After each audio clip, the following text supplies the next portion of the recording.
So I have several hundred little brown bags like this from leftover from another project, and I decided I'm going to try to make a book out of them. Now, as usual, I don't particularly know how I'm going to do this, so I'm just playing around with some ideas um, to see what happens. And in the end, I am really happy with what did happen.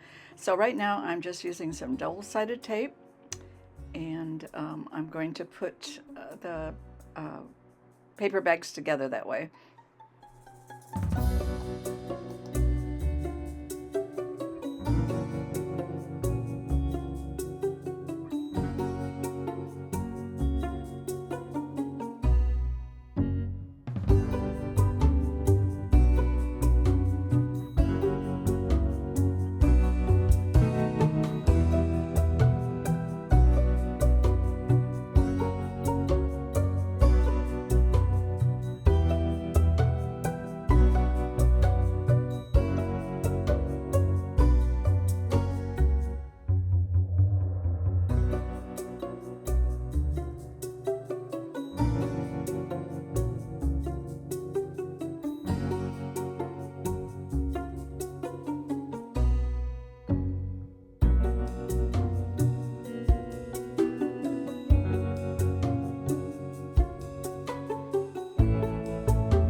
Now, I have a particular recipient in mind for this book, and so I have gone through my sketches and I've pulled out some that she might be particularly interested in having in a little book.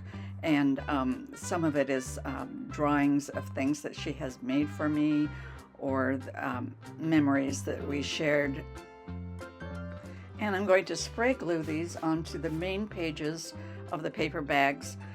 I have another plan to add some more little pockets in this book, so stay tuned and I'll show you that too in just a moment.